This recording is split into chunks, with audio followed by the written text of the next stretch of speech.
Okay, first off, I have to question what's with the placement of the episodes. It's every 2 weeks we get 2 episodes back to back. That is just strange. I have never seen that. It's probably been done before, but not for something as mainstream as Nickelodeon.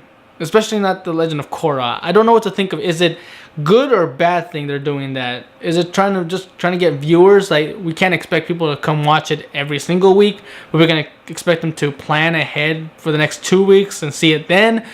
Or is it their way of saying we just still don't have much faith in this series, so let's just hold off on it, making it weekly, just like bi-weekly. Like, okay, I don't know if that's good or bad. Maybe they answered the question in an interview I never seen before. But other than that, fine. Every 2 weeks we get 2 episodes back to back. All right, so I guess we're not missing much. So the actual episode is continuing off where it last left us, and the Earth Queen's still being a bitch. We're gonna have to rescue the Airbenders, and get them out of the country, get them out of the nation. Okay. How they find them is interesting. Denora is able to come out of her body, spirit, and find people she has a connection with. And at first I'm like, does she have a connection with Kai? Really? I mean, sure, I guess they kind of have a thing for each other, but they're still kids. It can't be that strong. But apparently it is, because they find Kai rather easily. Oh, Kai, I found you! Yay!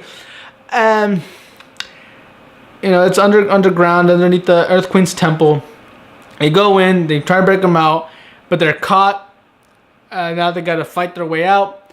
And they purposely became enemies of the Earth Nation.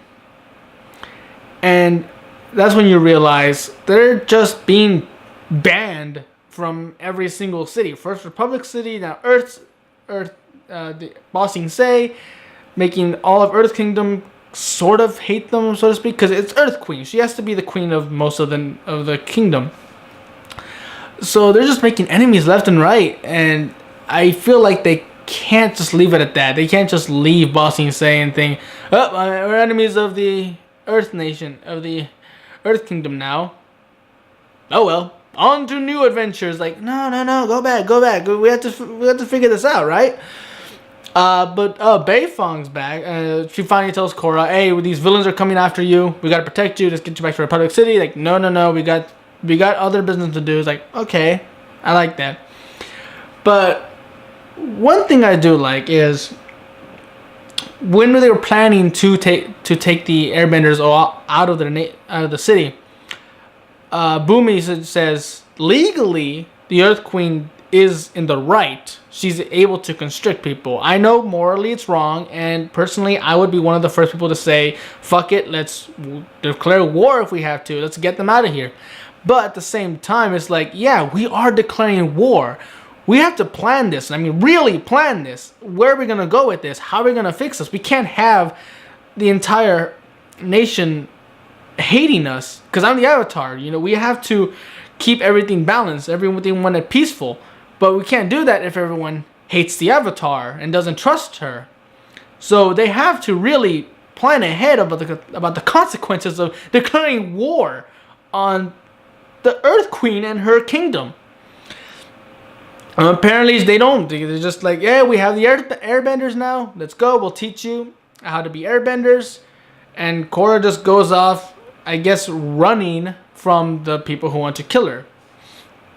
In fact, she doesn't even seem worried, because in the next episode, she's just like playing ball with her polar bear dogs. Like, it's no big deal. We can take a break every now and then. These guys aren't that big of a deal. I mean, the villains are revealed to have been trying to kidnap Korra since she was a kid. So it explains why she was isolated. It wasn't just because she's the Avatar, but because there was actually a time when she was being kidnapped by these villains that we're now introduced to. As to why, we still don't know. So a mysterious group with great bending ability, and they're actually very dangerous. Again, I like the villains. So Zir shows up at the air nomad island off of Republic City, hoping to find Korra there. Of course, no, he doesn't find her there, and he's shaved, he's bald now, he's got no goatee. He's like, yeah, great disguise. They won't know it's me. And he's a lot more muscular than I thought he'd be in his clothes. His clothes show him to be much more bigger than he was before. I guess he put on some weight, after he escaped, ate a lot of meat. I'm back to being big. Yeah. But I guess they're going to wait until they break out their firebender buddy, his girlfriend. They're going to wait for that, apparently. All right. And now Korra, is not as worried that these people are coming after her. She's just, oh, a new airbender. Let's go.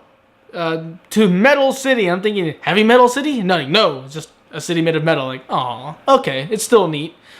Everything is made of metal. And it looks pretty interesting. I like the design. I really like the design of this city. This is by far one of the best looking cities I have ever seen in all of the Airbender and all of the, just all of the series. Both seasons. Yeah, that's what I'm saying. This is by far the best looking city I've seen. And they go meet with the supposed leader of the Metal Clan, the biggest family of the city, and it turns out that it's Beifong's half sister. So I was like, oh god. So two fathers, same mother, and I'm sitting there thinking like, Toph, you player, when did this happen? When did you find two guys to essentially pork? What happened? But apparently Beifong hates her sister for reasons unknown, and her niece, Beifong's sister's daughter, is the new airbender that they're there to look for, and she has the hots for Bolin. Okay, new romantic interest other than Kai and Jinora. Just okay, all right. Poor Mako. He had two girls after him. Now he has no one, and everyone else is getting possible love interest. He's just by himself. Like, oh, poor Mako. But then it's just thing after thing with Beifong and her sister. Beifong's constantly yelling at her, saying, you haven't changed, you're the same. But on our point of view, it looks like she's pretty much perfect. I mean, she's traveled the world. She's done all these amazing things. She started a city, a family. Everyone loves her. But Beifong still hates her. What the hell happened in their past? Who knows? We'll have to wait until the next episode, which is 2 weeks away. But it has to be pretty big, because Beifong seems like she's tortured at the fact that she hates her sister and her family. So does that say like she doesn't want to hate them, but whatever her sister did was so bad that she has to, otherwise she'll stain her pride or honor or the family? Who knows? I don't know. It looks like something I want to see. And Varric's back. Apparently after escaping Republic City, he went to the Metal City and just came up with ideas for the magnets and monorails. I can't wait for him to sing the song Monorail for everyone. But yeah, I love Varric. But I feel like he's not going to play that big of a part. He's just there. Like, hey, Varric's here. Just so you know, he's here. Now, when I was looking at this, I started realizing there's no major arc to this. There's no overlaying story carrying on from the first episode to the last. The first episode showed us the spirits are here. They're invading Republic City. And that gets Korra banned from Republic City. But it's okay, she has a new mission. Find the Airbenders. Earth Queen is kidnapping Airbenders. Let's save the Earthbenders. We saved them. We're enemies of the Earth Kingdom now.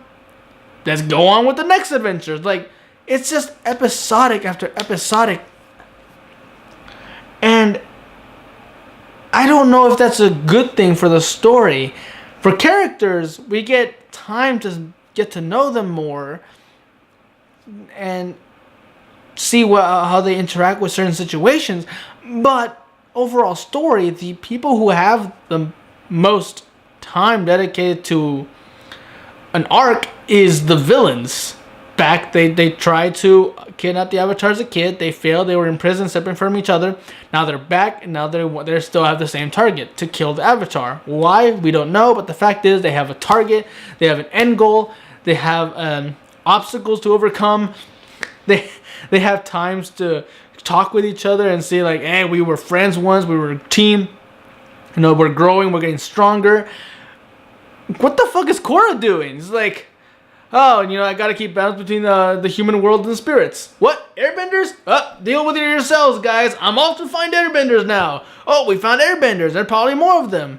Oh, Beifong's have family problems? Let's go deal with that. If we find airbenders along the way, we'll do that too. But Beifong's family needs focus. It's just like, Korra, Team Avatar, you need a focus. You need a goal.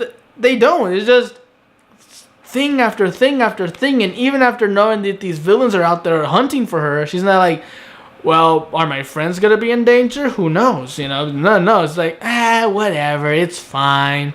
People are gonna come kill me anyway. I already have Republic City hating me. I have the Earth Kingdom hating me. What's a couple more villains hating me? It's like, I don't know how to think about this. I really don't. And it doesn't feel like a problem that can be fixed in just a couple season finale. I mean, you can't have Republic City wanting her back at the end. You can't have Earth Kingdom just forgiving her. Or I really want the Earth Queen to be brought down, just completely punched off her throne. I don't want to see her anymore, but she's still there. Like, are they gonna have a rebellion? Or is that how they're gonna fix the problems with the Earth Queen? And then I think of the title of this book, Change. And there are changes, yes, but I kind of feel like it's also saying, this is going to change, this is going to change, this is going to change. Okay, but how are we going to resolve this change? How are we going to come to terms with this change? How are people going to live with this change? They don't show it. The change of spirits coming into the human world, that's a big change. No solution to how that's going to work. Just leave it be. Okay, airbenders are back. How's this going to... There's a big change. What's it going to lead to? We don't know. They're just airbenders now. They're training. Somewhere over there back in the Northern Air Temple. Okay. The Earth Queen is a bitch. She has just declared war on the Avatar. That's a big change. How are we going to deal with that? Who knows? Let's go to the Metal City. Beifong's family is introduced. She's got problems with them. Big change. How are we going to deal with that? We don't know. That's why we have to wait for the next 2 weeks until we find out what the hell's going on with them. Although it is suggested that Beifong's sister hates the Earth Queen and probably wants to join in on this, jump in on the chance of the war. Like, hey, this is a good chance to take down the Earth Queen. Let's do it. But that's kind of what I'm getting from her. So maybe the Earth Queen declaring war on Team Avatar wasn't just for show. It will lead to Beifong's sister wanting to take this chance at taking down the Earth Queen and making the kingdom kind of a democracy, so to speak, kind of like Republic City. But yeah, so far you almost feel like the journey is the villains. They're the ones with the end goal, the overlaying arc. And I'm almost more interested in what they're going through and where they're going to end up than Korra, because with her and her team, I just don't know where they're going, or even if they know what they're doing anymore. They're just giving like quests after quest after quest, and they're like, okay, we'll do this at the same time of doing this and then this and this, kind of multitasking. But by doing that, they're just causing more and more problems to pile up until finally it's just so much. It's like so many people, many different people are coming at them. It's just like, whoa, what's going on? Whoa. You know, what do we deal with first? I don't know. And doesn't seem like something that can be fixed over a single season finale. But yeah, like I said, it just seems like 2 episodes focus on a mini arc, You know, 2 episodes on the spirits coming back and the airbenders coming back. All right. Then 2 episodes focus on the Earth Kingdom and the Earth Queen declaring war on Team Avatar. Okay, but then the next 2 episodes are going to be on Beifong's family and the adventures in Metal City. So it's just episodic. It's just mini arc after mini arc after mini arc. And whether they're actually building up to any grand conclusion, I have no idea. But all in all, I'm still interested. I'm still in love with the show. I still want to see more. But at the same time, I sit here getting kind of worried about where it's going to end up, or even if it knows where it's going to end up.